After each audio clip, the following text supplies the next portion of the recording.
अभी देखने वाले हैं सांझा के बारे में। मुगल वंश का इससे पहले वाला राजा था जिनका नाम था जहांगीर, और जहांगीर का जो पुत्र बनता है वो होता है सांझा। अब सांझा का शासनकाल कहाँ से कहाँ तक चला, सबसे पहले ये रहता है तो ये 1628 से लेकर 1658 तक का जो शासनकाल था वो सांझा का रहता है। फिर हम देखने वाले हैं सांझा ने क्या क्या कैसे कैसे काम किया। तो देखिए सबसे पहला क्वेश्चन बनता है सांझा के पिता का क्या नाम, तो सांझा जहांगीर का पुत्र था, माता का नाम था जगत गोसाई। क्लियर। फिर आपसे क्वेश्चन पूछा जाता है कि सांझा के बचपन का नाम बताओ, तो इसके बचपन का नाम खुर्रम था। जो अगर ऐसा क्वेश्चन पूछा जाए सांझा नाम कब पड़ा था इसका, तो दक्षिण विजय के दौरान इसका नाम सांझा था, इससे पहले इसे खुर्रम के नाम से जानते थे। फिर इसका जो राज्याभिषेक हुआ था, तो राज्याभिषेक के समय एक उपाधि दी गई थी जिसका नाम था अब्दुल मुजफ्फर साहबुद्दीन मोहम्मद साहिब किरान ए सानी। किरान ए सानी के नाम से जाना जाने लगा। कब, जब इसका राज्याभिषेक हो रहा था उस समय इसको उपाधि मिली। लेकिन सांझा नाम पड़ा दक्षिण विजय के बाद, बचपन से इसका नाम खुर्रम था। फिर आगे आपसे क्वेश्चन पूछा जाता है, इसके पुत्र बहुत सारे थे लेकिन मेन जो इंपॉर्टेंट क्वेश्चन बनता है वो इनके 3 पुत्रों के बारे में या पुत्रियों के बारे में क्वेश्चन बनता है। तो एक पुत्र था जिसका नाम दारा शिकोह था, एक जो आगे जाकर राजा बनेगा औरंगजेब, और एक पुत्री थी जिसका नाम था जहां आरा। ये इंपॉर्टेंट क्वेश्चन है क्योंकि मोती मस्जिद का जो निर्माण होता है वो जहां आरा के द्वारा किया जाता है। तो अगर प्रश्न पूछा जाए इनकी पुत्री का क्या नाम, जहां आरा, 2 पुत्र हुए दारा शिकोह, औरंगजेब। दारा शिकोह इसलिए इंपॉर्टेंट था कि दारा शिकोह ने अपने राज के लिए औरंगजेब के साथ में बहुत सारे युद्ध किए थे। औरंगजेब इंपॉर्टेंट हुआ क्योंकि सांझा के बाद में जो राजा बनेगा वो औरंगजेब ही रहेगा। आगे आपसे क्वेश्चन पूछा जाता है कि औरंगजेब को दक्षिण विजय, औरंगजेब तो था इन्हें सूबेदार बनाया गया, इसे दक्षिण विजय का सूबेदार, दक्षिण जो विजय तो दक्षिण भारत का वो इंपॉर्टेंट राज बनता है यहाँ से, और दक्षिण विजय के दौरान ये इसमें विजित होता है इसीलिए इसे दक्षिण का सूबेदार बना दिया गया। फिर आपका आता है मेन स्थापत्य कला।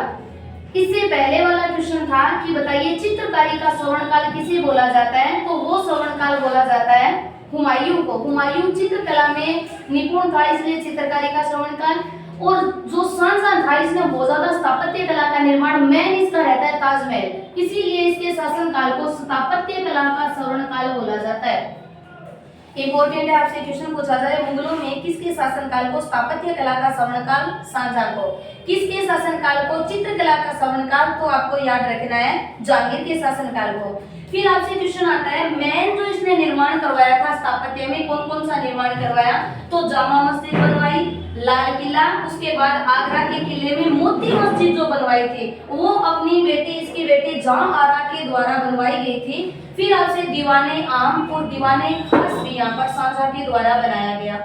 फिर इंपॉर्टेंट क्वेश्चन ये रहता है कि जो ताजमहल बनवाया था इसकी रूपरेखा बनाने वाला कौन था और इसका कलाकार कौन था, तो रूपरेखा तो बनाई थी उस्ताद इशा के द्वारा, और जो इसका बनाने वाला था या इसका निर्माण जिसने किया उसका नाम था उस्ताद अहमद लाहौरी। उस्ताद अहमद लाहौरी के द्वारा बनाया गया, जबकि इसका जो रूपरेखा बनाएगी वो उस्ताद इशा के द्वारा बनाएगी। फिर आपसे क्वेश्चन पूछा जाता है कि मयूर सिंहासन का निर्माण किस राजा के द्वारा किया गया, तो सांझा वो प्रथम राजा था जिसने मयूर सिंहासन का निर्माण किया। लेकिन इस सिंहासन को 1739 के दौरान नादिर शाह के द्वारा भारत पर आक्रमण किया जाता है, और इस आक्रमण के दौरान इस मयूर सिंहासन को यहाँ से भारत से बाहर ले जाया जाता है, मयूर सिंहासन। फिर आपसे क्वेश्चन पूछा जाता है इसके शासनकाल में एक संगीतज्ञ था जिसका नाम था लाल खां। सांझा के शासनकाल में एक संगीतज्ञ था जिसका नाम लाल खां था। लाल खां को यहाँ पर इसने गुण समंदर की उपाधि दी थी। क्वेश्चन आता है कि सांझा के द्वारा किसे गुण समंदर की उपाधि दी गई थी, तो उसका नाम था लाल खां। फिर आपसे मेन जो क्वेश्चन पूछा जाता है, हमने किया था मध्य सल्तनत काल के अंदर एक राजा बना बलबन, और बलबन के द्वारा 2 प्रथा लगाई गई थी, सिजदा और पोबास। जो बलबन ने सिजदा पोबास लगाया था उसे सांझा के द्वारा खत्म कर दिया गया। अब ये सिजदा होता क्या था, पोबास क्या था? सिजदा वो था कि जब राजा दरबार में आए तो सभी को सिर झुकाना है। अगर पोबास पूछा जाए तो वो था कि राजा के सामने जमीन पर घुटने टेक कर बैठना है, उस प्रथा को बोला गया था पोबास। तो सांझा के द्वारा सिजदा और पोबास को खत्म कर दिया गया जो बलबन ने शुरू किया था। फिर इसने तीर्थकर वापस लगाया, तीर्थकर समाप्त किया था अकबर ने 63 में। अकबर ने 1563 में तीर्थकर समाप्त कर दिया था, जबकि यहाँ पर सांझा ने आकर दोबारा तीर्थकर की शुरुआत कर देता है, तीर्थकर लेना शुरू कर दिया। फिर मेन इंपॉर्टेंट क्वेश्चन बनते हैं इनके पुत्रों के बीच में जो राजा बनने के लिए जो युद्ध होते हैं, उत्तराधिकारी के लिए युद्ध बनते हैं, वो मेन दो ही बंदे थे जिनके बीच में युद्ध हुआ। एक दारा शिकोह था और एक औरंगजेब था। औरंगजेब जो आगे चलकर राजा बनता है।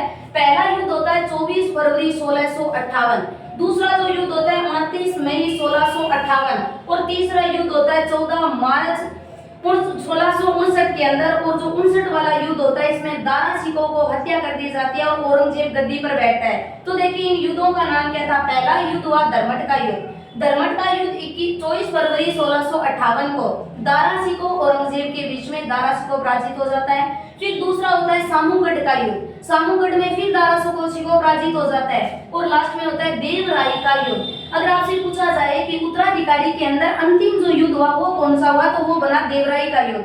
देवराई के युद्ध के दौरान दारा शिकोह की हत्या हो जाती है और औरंगजेब गद्दी पर बैठता है। लेकिन कहते हैं कि इनका जो सांझा था, इनका शासनकाल 1658 को समाप्त होता है, क्योंकि 1659 के दौरान 58 के लास्ट में और 59 की शुरुआत के अंदर यहाँ पर सांझा को कैद कर लिया जाता है और औरंगजेब गद्दी पर बैठता है। लेकिन सांझा की जो मृत्यु होती है वो बनती है 1666।